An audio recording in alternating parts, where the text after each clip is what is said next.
Boa noite, família. Vamos aproveitar que as luzes estão apagadas. Nós vamos ter mais um outro vídeo, porque hoje é o nosso domingo de missões. Então, é muito importante que nós estejamos orando mesmo por missões, orando pelos missionários, orando pela igreja perseguida, se envolvendo, buscando na internet, nas redes sociais, em missões, onde você pode ajudar.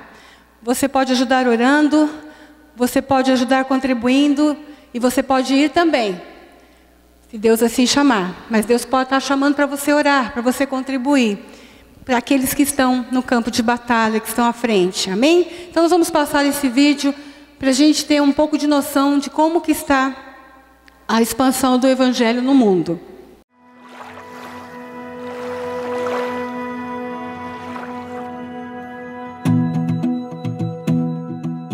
Jesus nos disse há 2000 anos atrás que a nossa missão é ir e fazer discípulos de todas as nações.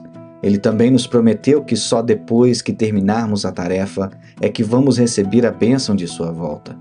Então, como estamos cumprindo a nossa missão? Para responder, devemos primeiro classificar os 7 bilhões de pessoas na Terra hoje em 3 grupos para decidir onde enviar os missionários. Segundo, analisar nossa força missionária. Terceiro, analisar nossa capacidade financeira de enviar esses missionários. Vamos começar com os cristãos. Cerca de 33% da população do mundo poderia identificar-se como cristãos. Nós chamamos este segmento da população Mundo C, C de cristão. É importante lembrar que nem todas as pessoas que se enquadram no Mundo C são verdadeiros crentes em Cristo. Alguns simplesmente identificam-se como cristãos por causa da tradição dos pais ou porque vivem em um país onde todos são considerados cristãos. No próximo segmento, vemos 38% da população mundial que tem acesso ao Evangelho, mas optou por não seguir a Jesus. Eles têm Bíblias em sua própria língua, igrejas por perto, amigos ou colegas de trabalho que são cristãos, e até acesso a outros recursos cristãos em sua língua. Essas pessoas têm acesso às boas novas, mas não estão seguindo Jesus. Este segmento da população é chamado Mundo B. Isso nos deixa com 29% do mundo. Pouco mais de 1 em cada 4 pessoas neste planeta nunca ouviram falar de Jesus. Eles não têm nenhuma chance de ouvir as boas novas de Jesus Cristo. Eles não têm acesso ao Evangelho. Não existem Bíblias em sua língua. Não existem igrejas, não existem crentes por perto, nenhuma chance de aprender sobre Jesus. Nós chamamos esses 29% de Mundo A. Agora vamos analisar a força missionária. Apenas 1 em cada 1.800 cristãos no Mundo C decide servir como missionário transcultural. Desta forma, podemos contar 400 mil missionários da população Mundo C. Essa é a nossa força total de missionários transculturais em todo o mundo. Você sabia que 72% de todos os nossos missionários estão indo para o Mundo C? Pois é, a grande maioria dos missionários sendo enviados estão indo para as pessoas do mundo que têm Bíblias e igrejas estabelecidas. 25% dos missionários são enviados para o Mundo B, onde já existe algum tipo de acesso a igrejas e Bíblias. Isso deixa apenas 3% do total da nossa força missionária para alcançar o Mundo A, a parte da população mundial que está sem qualquer chance de ouvir sobre Jesus. 29% da população mundial não tem nenhuma chance de ouvir o Evangelho e ainda estamos enviando apenas 3% de nossos missionários para alcançá-los. Vamos analisar agora nosso poder financeiro.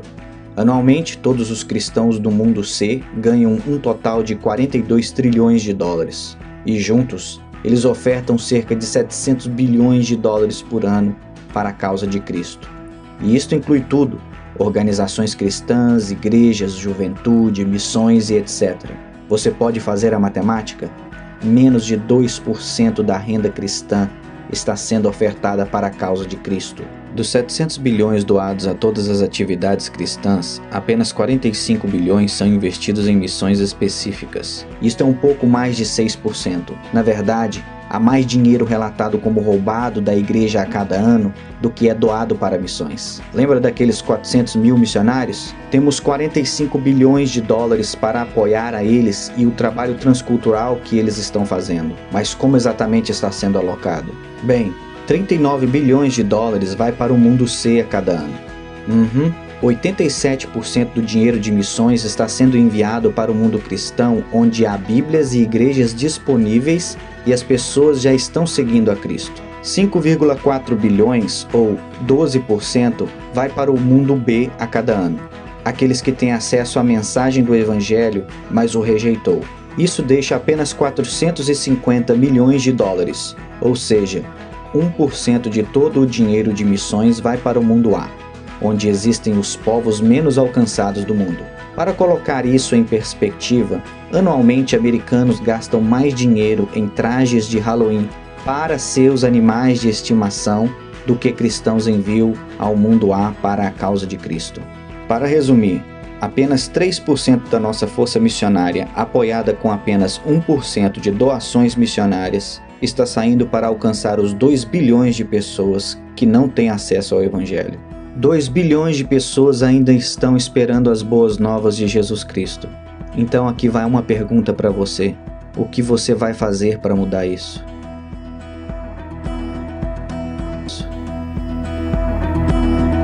Amém. A proporção é bem justa, né? Onde mais precisa de expressão, onde mais se precisa de recursos, é onde menos tem. Mas nós podemos orar, irmãos. Nós podemos mudar essa situação com a nossa oração. É possível? Amém? Então nós vamos fazer pequenos grupos e nós vamos pedir a Deus que tenha misericórdia para que essa porcentagem, onde mais se precisa de pessoas enviadas e recursos financeiros, para que essa porcentagem possa mudar. E nós queremos ajudar em oração, assim como muitas pessoas estão fazendo, amém? Então nós vamos nos levantar, junto em grupinhos de 2, de 3, ou no seu lugar com alguém, não fique sozinho, e ore junto, pedindo essa misericórdia do Senhor, essa graça, de termos todos os povos alcançados, todos, em nome de Jesus. Pai, tenha misericórdia, Senhor, misericórdia da nossa omissão, Senhor, como filhos de Deus, que nós possamos nos engajar de alma, de espírito e, se for preciso, de corpo, para estarmos mudando, Senhor, essa porcentagem. Nós rogamos pelos países onde o Teu Evangelho ainda não chegou, e nós rogamos por aqueles corajosos que estão ali, dando a sua própria vida, sem recursos, mas eles têm um coração cheio da Tua presença, são apaixonados por Ti e vão, independente da situação financeira, independente da circunstância, eles vão. Senhor, em nome de Jesus, nós nos comprometemos como igreja a estarmos orando mais, a estarmos mais atentos ao clamor do Teu Espírito, Pai, no nosso, para que nós possamos interceder conforme a Tua vontade. Senhor, muito obrigado pelo Brasil, muito obrigado pelas Bíblias que nós temos acesso, muito obrigado porque nós temos uma casa, nós temos um corpo que nós podemos participar, muito obrigado porque nós temos uma célula, onde nós podemos estudar a Tua palavra, aprender mais do Senhor. Nós Te agradecemos por isso e rogamos pelos nossos irmãos, que ainda não têm essa oportunidade, firma-os, ó Deus, que eles não desistam, mas que eles avancem em meio às dificuldades, para que o Teu Evangelho chegue nesse 1% de pessoas, e nesse 3% de pessoas, nesse 1% de recursos. É o que nós pedimos em nome de Jesus. Amém, queridos. Amém. Amém. Ainda há muito que se fazer em missões, não é verdade? O texto da nossa mensagem hoje se encontra em 2 de Reis, no capítulo 20, do verso 1 ao verso 21. E o tema da nossa meditação nessa noite é põe em ordem a tua casa. Texto de 2 de Reis, capítulo 20, versos de 1 a 21. Por aquele tempo, Ezequias ficou doente à morte. O profeta Isaías, filho de Amós, veio ter com ele e lhe disse: assim diz o Senhor, põe em ordem a tua casa, porque morrerás e não viverás. Então o rei virou o rosto para a parede e orou ao Senhor, dizendo: lembra-te agora, ó Senhor, te peço, de como tenho andado diante de ti com fidelidade e integridade de coração, e tenho feito o que era reto aos teus olhos. E Ezequias chorou muitíssimo. E sucedeu que, não havendo Isaías ainda saído do meio do pátio, veio a ele a palavra do Senhor, dizendo: volta e diz a Ezequias, príncipe do meu povo: assim diz o Senhor Deus de teu pai Davi: ouvi a tua oração e vi as tuas lágrimas. Eis que eu te sararei. Ao terceiro dia subirás à casa do Senhor. Acrescentarei aos teus dias 15 anos. E das mãos dos reis da Síria te livrarei, a ti e a esta cidade. E defenderei essa cidade por amor de mim e por amor do meu servo Davi. Disse mais Isaías: tomai uma pasta de figos e põe sobre a úlcera, e ele sarará. Perguntou, pois, Ezequias a Isaías: qual é o sinal que o Senhor me sarará, e de que ao terceiro dia subirei à casa do Senhor? Respondeu Isaías: isto te será por sinal da parte do Senhor, de que o Senhor cumprirá a palavra que disse: adiantar-se-á a sombra 10 graus, ou voltará 10 graus atrás?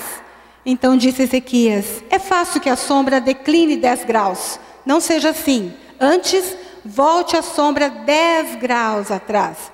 Então o profeta Isaías clamou ao Senhor, que fez voltar a sombra 10 graus atrás, pelos graus que já tinha declinado no relógio de sol de Acás. Naquele tempo, Berodaque-Baladã, filho de Baladã, rei de Babilônia, enviou cartas e um presente a Ezequias, porque ouvira que Ezequias tinha estado doente. E Ezequias deu audiência aos mensageiros e lhes mostrou toda a casa de seu tesouro: a prata, o ouro, as especiarias, os melhores ungüentos de sua casa, as armas, tudo o que havia nos seus tesouros. Coisa nenhuma houve que lhes mostrasse, nem em sua casa, nem em todo o seu domínio. Então o profeta Isaías veio a Ezequias e lhe perguntou: que disseram aqueles homens e de onde vieram a ti? Respondeu Ezequias: vieram de um país muito remoto, de Babilônia. E disse ele: que viram em tua casa? E disse Ezequias: viram tudo o que há em minha casa. Não há coisa nenhuma dos meus tesouros que eu não tenha lhe mostrado. Então disse Isaías a Ezequias: ouve a palavra do Senhor. Eis que vem dias em que será levado para a Babilônia. Tudo quanto houver em minha casa, bem como os que os teus pais entesouraram até o dia de hoje, não ficará coisa alguma, diz o Senhor.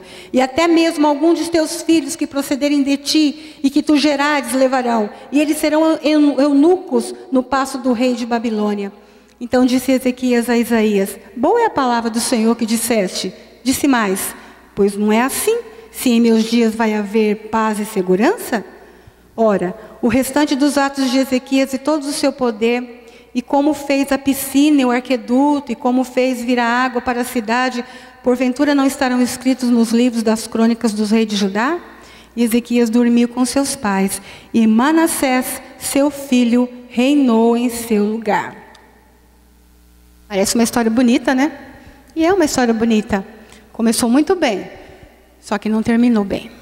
E é isso que nós vamos estar falando nessa noite, sobre como colocar a nossa casa em ordem. A gente vê que esse tempo que Ezequias estava reinando, os profetas contemporâneos desse tempo eram Isaías, Oséias e Miqueias.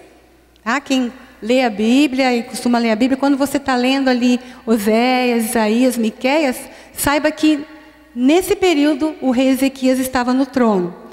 Lá em 2 de Reis 18, de 3 a 7, diz que não houve nenhum rei como ele, antes ou depois dele. De tão íntegro que foi esse rei, porque ele fazia o que era correto aos olhos de Deus. Ele tinha um coração inteiro, ele tinha inteireza de coração. O coração dele não era dividido.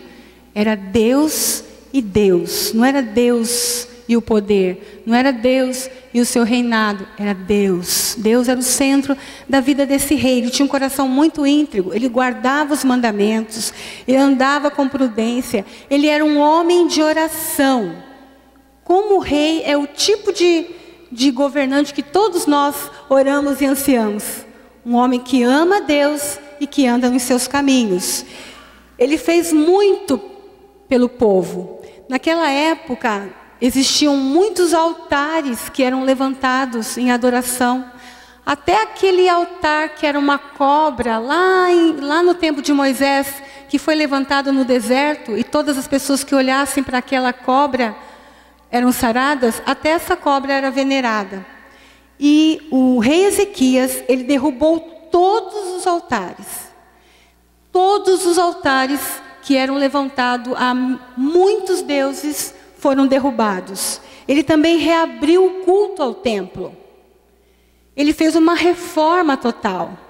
Ele ordenou coleta de dízimos e ofertas para o sustento dos levitas e também dos sacerdotes. Ou seja, ele fez uma reforma completa. Ele realmente andava com Deus. E quando a gente anda com Deus, quando a gente busca o Senhor, quando a gente quer cumprir os mandamentos do Senhor na nossa vida, começa a acontecer uma reforma dentro de nós. Começa a sair coisas que não agradam o Senhor, e Ele começa a acrescentar dos seus tesouros em nós. Amém? Quem já não passou por isso? Mas antes eu fazia isso, hoje eu não faço mais. E tão naturalmente, mas antes eu pensava assim, hoje não penso mais. Porque os nossos valores vão mudando. Nós vamos trocando os valores terrenos desse primeiro andar para os valores do segundo andar, para os valores do céu. Só que no momento da vida dele, ele recebe uma palavra. Deus pediu que Isaías fosse lá e disse assim: você vai morrer.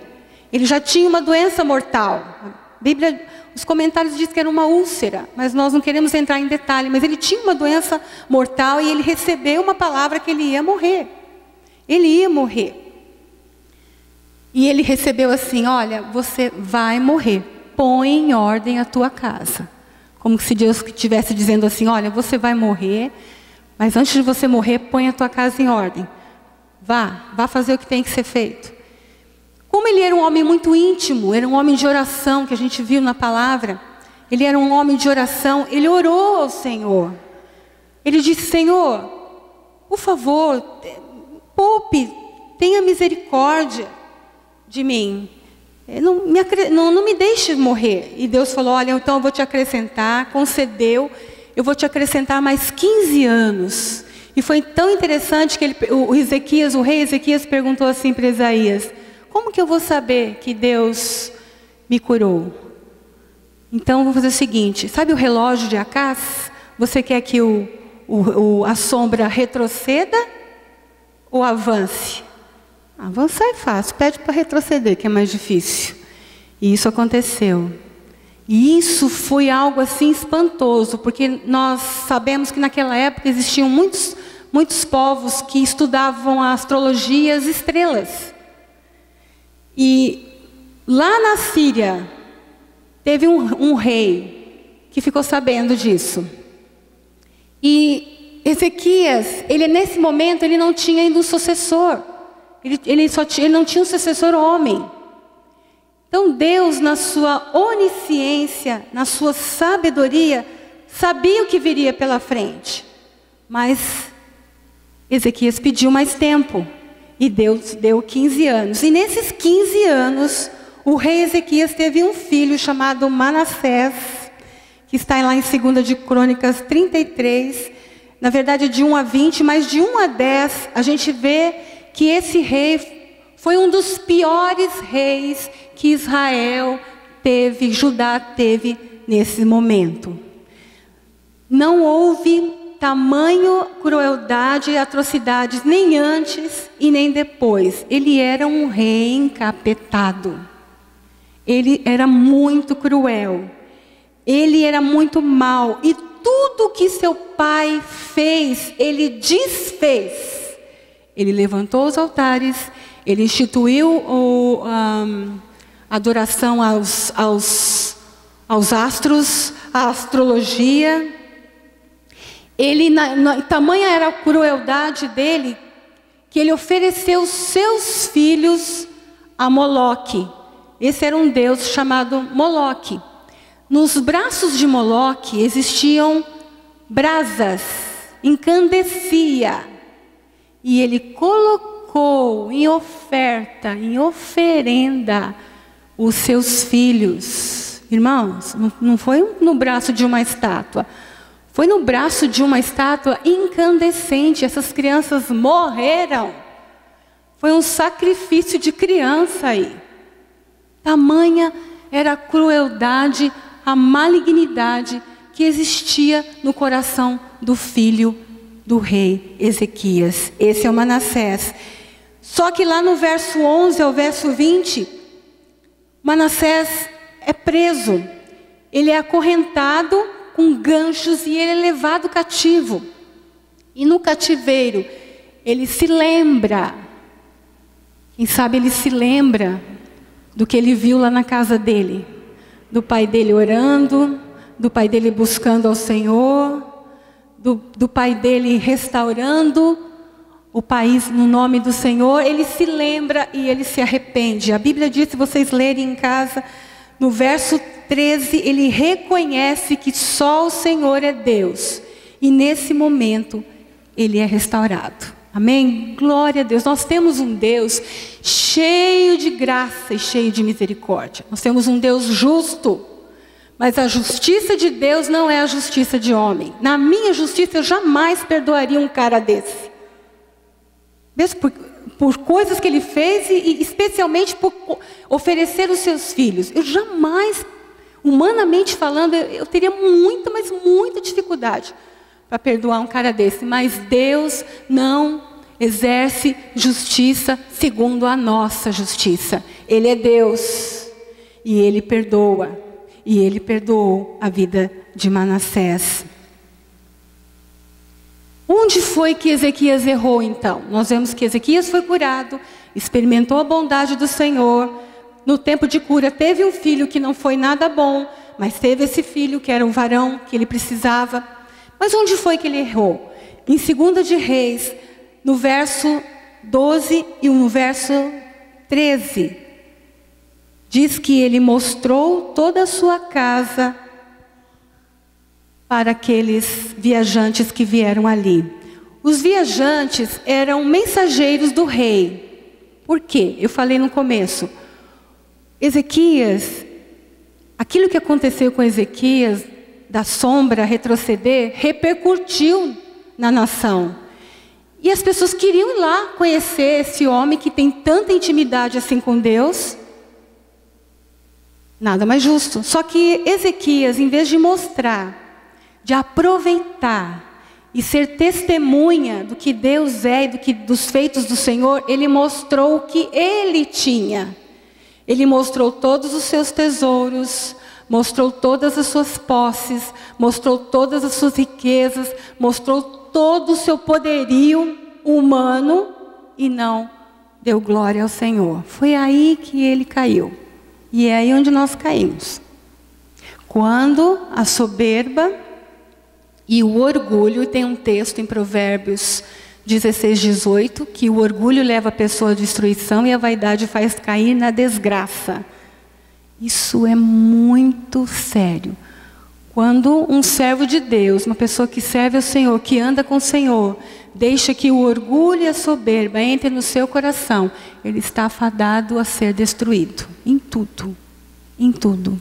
Porque quando nós roubamos a glória que é devida ao Senhor, nós caímos em desgraça, como diz a Bíblia. E foi aí que o Ezequias caiu. Ele mostrou os seus tesouros, ele mostrou as suas posses, e não aquilo que era do Senhor. Ele não deu glória ao Senhor. Então um homem, a gente vê que começou bem, né?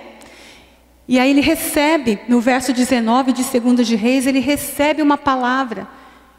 Ali nasce, ali é a incubadora, o berçário do cativeiro babilônio, que viria 1000 anos depois.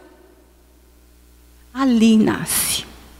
Isaías vem e dá uma palavra para ele, e ele diz assim: mas não vai acontecer na minha geração não, né? Eu vou continuar tendo, meu reinado vai estar em paz, né? Que se dane as próximas gerações.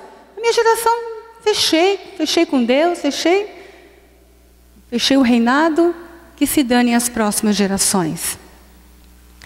A palavra do Senhor não muda, a palavra do Senhor é a mesma. Quando Deus disse para Ezequias, põe a tua casa em ordem.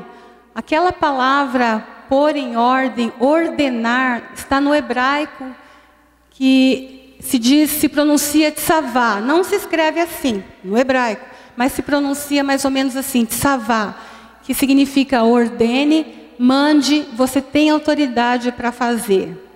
Quando ele recebeu essa palavra, ordene, manda, dá direção para a sua casa, o Senhor lhe deu todo o tempo necessário. 15 anos, são 15 anos. Nós não sabemos se temos 2 minutos. Ele sabia que ele tinha mais 15 anos. Ele sabia o dia da sua morte. Ele tinha tempo para planejar. Ele tinha tempo para mudar a situação. E pelo contrário, ele gerou um filho que refez, bagunçou todo o coreto, porque ele começou bem no seu reinado, mas terminou mal. E essa palavra é uma palavra que vem para nós nessa noite. Tsavá, põe a tua casa em ordem. Põe a tua casa em ordem, põe a tua vida. Nós não sabemos quanto tempo nós temos. Nós também não podemos viver a vida de qualquer forma. A nossa vida, a nossa casa é espelho para as próximas gerações. Para essa geração e para as próximas gerações. A criança, os psicólogos sabem disso, a criança aprende muito mais pelo exemplo do que pela só fala. As crianças aprendem muito mais pelo exemplo. E as nossas crianças estão olhando para nós. Porque quem é o referencial para as nossas crianças? Nós, os pais. Muitas vezes nós estamos terceirizando essa responsabilidade que é minha, que é tua.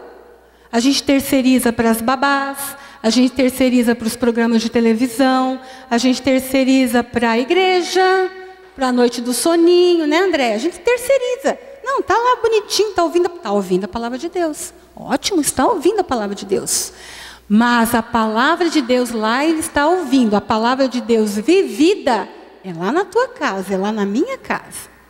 É lá, nas minhas atitudes, na minha maneira de ser, com o meu cônjuge, com eles, é que eles vão ver. Então o Senhor diz assim, põe em ordem a sua vida de oração. Jesus, ele é o centro, tem que ser o centro da nossa vida. A nossa vida não pode ter compartimentos, primeiro, segundo, terceiro, quarto. A nossa vida tem que girar como essa figura. Ela tem que girar em torno de Cristo. A nossa vida tem que ser cristocêntrica. É radical? É radical. Porque para andar com Jesus, ou é, ou não é. Não tem meio termo. Não tem mais ou menos, queridos. Ou nós fechamos com Jesus. É isso mesmo, eu quero andar com Ele. E eu quero pagar o preço. Eu sei que também o que me espera é a glória. Ou eu. Não, mas não é bem assim. A vida espiritual é na igreja, na célula, em alguns momentos. Eu não posso colocar o meu futuro. Irmãos, o seu futuro está nas mãos do Senhor ou nas tuas mãos. Ou você vai mostrar os teus tesouros, ou você vai mostrar os feitos do Senhor na sua vida. Se você mostrar somente os teus tesouros, aquilo que você é capaz, aquilo que você sabe, isso vai à destruição. Mas se você dá glória a Deus, se a sua vida é centrada em Cristo, se você depende dEle para tudo, você busca, porque nós somos falhos, mas se você busca depender nele para tudo, você vai prosperar. A sua prosperidade é no Senhor. Como está a nossa vida de oração? Como está a minha vida de oração? Os meus filhos, a minha geração, as pessoas que são responsáveis de alguma forma pela minha vida, têm visto em mim, em você, uma vida de oração? E quando eu digo vida de oração, não é que ele tem que te ver ajoelhado 3 vezes ao dia, não é uma vida religiosa. Mas a vida de oração ela reflete nas nossas atitudes. No momento que você precisa exercitar perdão, amor, longanimidade, benignidade, a mansidão, você vai conseguir exercitar se você tiver uma vida de oração. Não é de qualquer jeito. Então eu vou me segurar aqui para não xingar. Isso é tesouro seu, não é tesouro do Senhor, não. Isso é seu tesouro, isso é o seu esforço. Mas se você vive uma vida de oração, se você vive uma vida de dependência, naquele momento, você vai ter controle, porque o Senhor vai estar ali. O Senhor vai estar nesse negócio.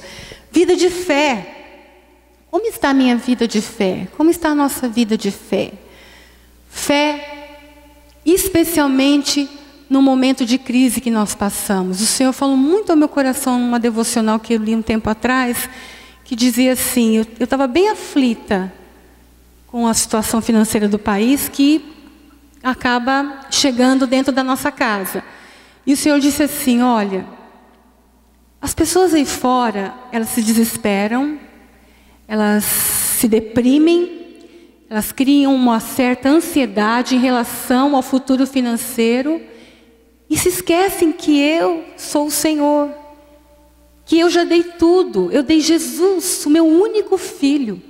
Então Deus me mostrou o seguinte, eu já tenho tudo, eu não preciso ficar ansiosa, porque a ansiedade, medo, insegurança, está cheio lá fora. Está cheio ao nosso redor, das pessoas que a gente convive no trabalho, na escola.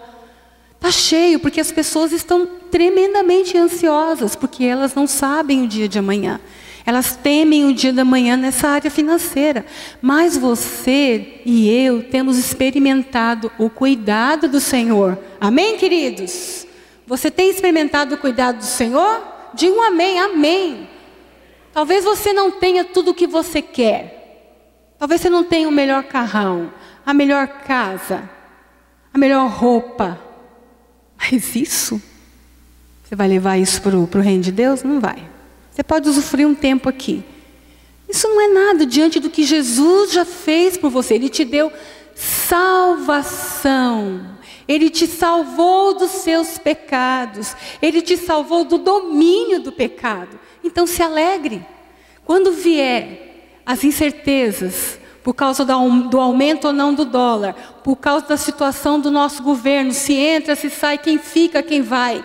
Lembre-se o seguinte, eu tenho Jesus. E eu não posso pensar como as pessoas aí fora que não têm. Não sou melhor que ninguém. Ninguém é melhor que ninguém. Mas eu não posso deixar que essas coisas, que as pessoas aí fora estão se matando, venha entrar na minha vida. Em nome de Jesus, eu não quero isso para mim. Eu quero viver na dependência. Nós queremos viver na dependência do Senhor. E nós podemos ser espelho para essa geração. Porque lá no teu trabalho, eles vão ver você. Vai dizer, mas meu Deus, fulano, está caindo o mundo e fulano está em pé. Porque nós estamos sendo sustentados pelo Senhor. Amém, queridos? Como que está a nossa vida? Como está o nosso tsavar da vida financeira? Vida financeira é uma coisa que mexe com o bolso, mexe com o coração, né? Como que está a nossa vida? Como eu tenho honrado os meus compromissos, tenho procurado honrar os meus compromissos, tenho pedido ao Senhor que me dê sabedoria para dirigir a minha área financeira, para priorizar o pagamento das minhas contas, para de repente tirar um pouquinho de algumas coisas que eu achava tão importante. Como que está a minha vida dentro do corpo? Eu tenho sido dizimista fiel, ofertante, ou o meu dízimo ou minha oferta está baseada no dólar, no aumento ou não, se entra, se sai um governante, se vai melhorar. Como que está a minha vida financeira? A não ser que você esteja desempregado, meu irmão. Aí é complicado você ser um ofertante, um dizimista. Mas se você tem o seu salário, você precisa priorizar, porque isso é um mandamento com promessa. E o Senhor sabe, quando você prioriza, Ele vai suprir, porque você está priorizando o Senhor. Como que está a minha vida, o meu tsavar financeiro? Como é que está o meu tsavar nos meus relacionamentos? Como estão os meus... Eu preciso liberar perdão, eu preciso pedir perdão, eu preciso amar mais, eu preciso me doar mais. Como estão os meus relacionamentos? Como que está o meu relacionamento dentro da casa de Deus? Aqui eu amo a família que o Senhor me deu, eu escolho alguns para amar. Normalmente a gente faz assim e a gente não se apercebe. É claro que tem algumas pessoas que têm muito em comum com a gente, mas o amor de amar, de olhar para os irmãos e dizer: você é minha família, você é meu irmão, nós estamos juntos nessa. Tem muitos irmãos chegando ainda, estão chegando, e às vezes a gente não sabe quem é. Às vezes ele entra, ele senta e ele sai. Eu digo isso por mim, estou falando para mim, meu irmão. Eu não sei, mas fulano estava na igreja. Nossa, eu não vi, não fui apresentada, não fiquei sabendo. Porque nós estamos em família. E nós, em família, você vê as coisas, você vê as pessoas, você sabe, né? A tia fulana lá está doente, né? Vamos orar pela tia. A minha sobrinha lá passou no vestibular. Nós estamos em família. Qual que é o nível de comprometimento nosso aqui? Eu sei um pouco da vida, pelo menos de uma boa parte aqui. Eu me importo com a vida, pelo menos de boa parte aqui. Eu amo as pessoas, boa parte delas. Como que está o meu tsavar nos meus relacionamentos? Como que está o meu tsavar na vida ministerial? Eu não sei onde servir a casa do Senhor. Eu estou aqui, eu não sei o que fazer, não sei onde servir. Você tem uma boa oportunidade dos dias 21 a 23 de outubro. O Rede Ministerial. Saia daqui e vai fazer sua inscrição. Não deixa para o domingo que vem. E nem mais pertinho. Vai lá, já faça a sua inscrição. Dá o seu nome. Eu quero fazer o Rede Ministerial, porque eu quero aprender onde melhor servir na casa do Senhor. Eu quero exercitar os meus dons. Eu nem sei que dons eu tenho. Eu nem sei quais são os meus talentos. Faça o Rede Ministerial. E se coloque: Senhor, eu quero ser usada. Você que é líder de célula, eu que sou líder de célula, nós temos colocado a nossa célula na liderança do Espírito Santo? Ou nós temos mostrado o nosso tesouro? Se coloque na presença do Senhor. Eu tenho vindo às reuniões de liderança. As reuniões de lideranças é um banquete, irmãos. Quem não vem está com fome e não tem o que dar de comer. Então você talvez nem possa reclamar da tua célula, que eles estão desanimados, que eles não estão indo, que eles não priorizam o encontro, porque normalmente isso talvez está sendo um reflexo da sua própria vida. É uma geração que você tem nas mãos. Põe em ordem, para que você possa ser exemplo dos fiéis, como diz a palavra. Como que está o meu tsavar na minha família? Nossa, aí pega, né? Aí mexeu com o filho da gente, mexeu com a gente, né? Quem tem filho pensa assim, né? Mexeu com meu filho, mexeu comigo. Isso não está em ordem. Lembra que a gente colocou um diagrama, um círculo, e Jesus no centro, mas eu deixei por último, por quê? Porque é onde a gente mais precisa cuidar da nossa vida familiar. Como pai, como mãe, eu tenho atendido às necessidades espirituais da minha casa. Eu sei que os meus filhos estão precisando. Normalmente tem filhos que estão em vias de vestibular, bem aflitos, bem ansiosos. E a gente fala: toma um remedinho, não, toma um chazinho, né? Isso resolve, né? Mas isso é um paliativo. Você tem se colocado para atender a necessidade espiritual da tua família, saber o que eles estão precisando. Precisam de oração, precisam de uma campanha lá dentro de casa. Faça uma campanha lá dentro da sua casa. 7 dias de oração com o seu filho, 1 mês de oração de jejum com o seu filho. Mas você está atento à necessidade espiritual do seu filho? Você sabe o que ele está lendo? Se ele está lendo a Bíblia, se ele tem ido à célula ou se ele não tem ido. Você está atento à vida espiritual da sua esposa? Você sabe se ela está tendo lutas? As mulheres têm muitas lutas, especialmente na área hormonal. A gente tem muita luta, especialmente na TPM. A gente tem muita luta. A gente quer matar um. Será que o esposo sabe disso? Ou ele diz que é frescura nossa? Ele tem que saber que nós estamos passando por luta. E esse momento, o que a gente mais precisa é um abraço. Vem cá, querida, vamos orar? Ó, calmou. Pelo menos comigo assim, calmou. né? Então, como que está a nossa vida familiar? Como que nós estamos olhando para a nossa família? Eu tenho dado continuidade. Eu tenho visto a minha casa como um celeiro para as nações, a promessa de Deus para as nações. Eu olho para os meus filhos e digo assim, olha, eu estou preparando um homem e uma mulher para ser um grande homem de Deus, um homem nas mãos de um Deus grande. Ou eu tenho só pensado na vida profissional dele, eu tenho dado todo o meu empenho, tenho ajudado ele nos seus estudos, isso é importante, eu tenho colocado ele na melhor faculdade, isso é muito importante, mas será que é só isso? Será que ele precisa só de ser um bom profissional? Será que ele precisa ganhar muito dinheiro? Será que ele precisa ter muito conhecimento só? Ele precisa de Jesus, ele precisa do Espírito Santo, ele precisa depender do Espírito Santo, senão tudo isso que ele vai ganhar são tesouros humanos. E os tesouros do céu que nós podemos distribuir, não estamos fazendo, estamos omitindo, como Ezequiel fez. Na minha geração está tudo bem? Então está feito. Se está tudo bem aqui no meu reinado, está feito. Eu vou morrer, eu vou viver, eu vou reinar, eu vou morrer. Não vou estar nem aqui para saber o que vai acontecer com a minha geração. Se hoje você está aqui, é porque alguém orou por você. Alguém da tua geração ou alguém de uma geração que o Senhor levantou para ser a tua. Um pai espiritual ou um pai espiritual biológico. Se hoje nós estamos aqui, alguém pagou o preço. Alguém testemunhou.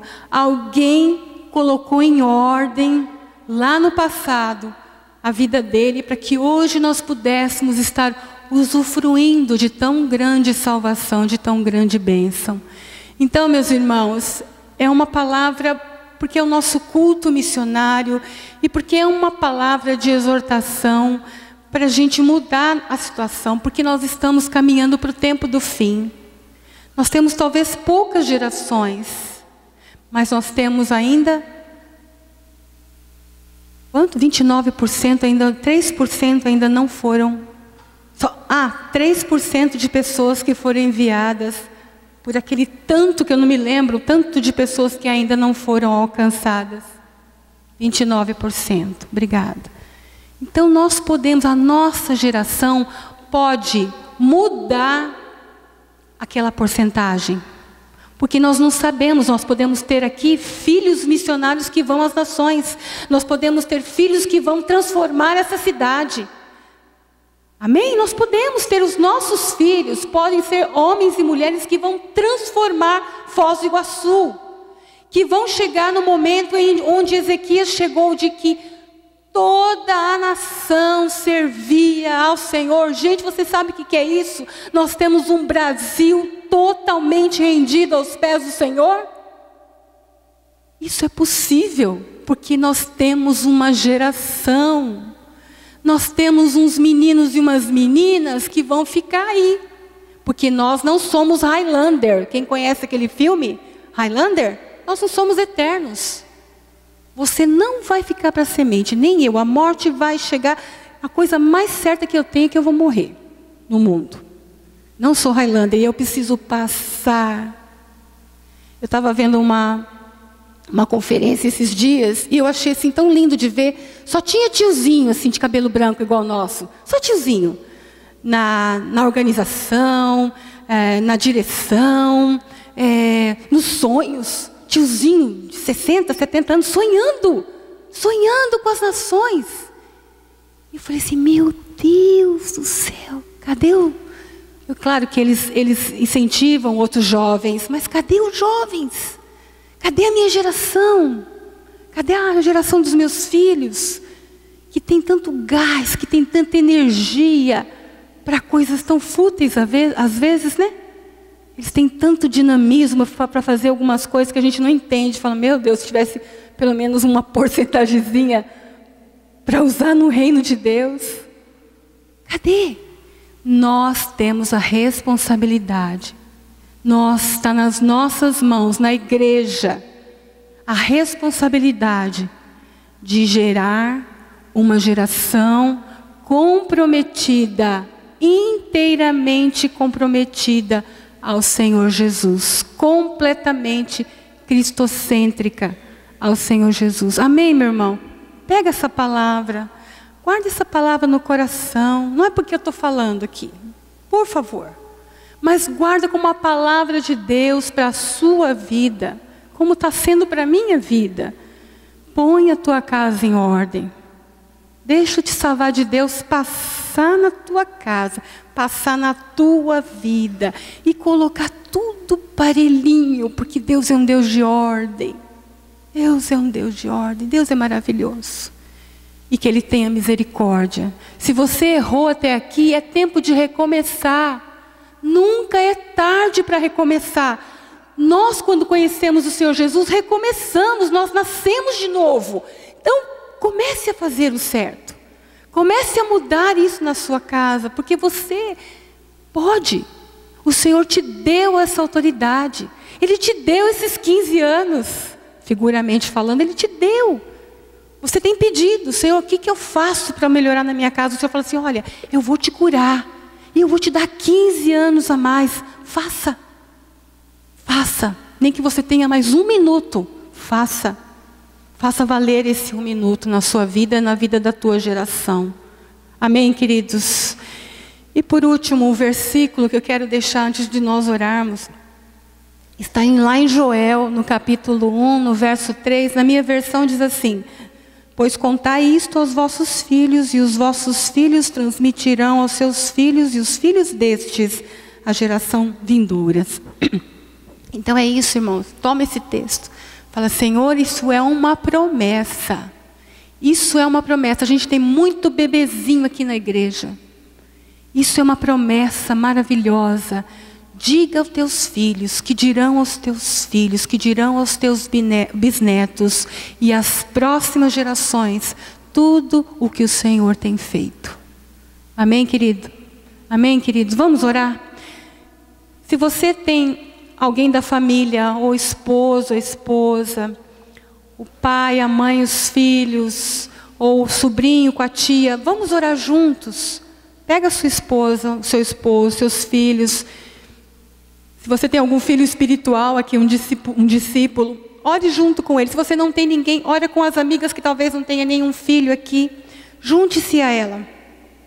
E vamos levantar um clamor aqui pela nossa vida e pela vida da nossa família, para que o Senhor tenha misericórdia e nos salve a nossa casa. Amém, queridos? Faça isso, em nome de Jesus.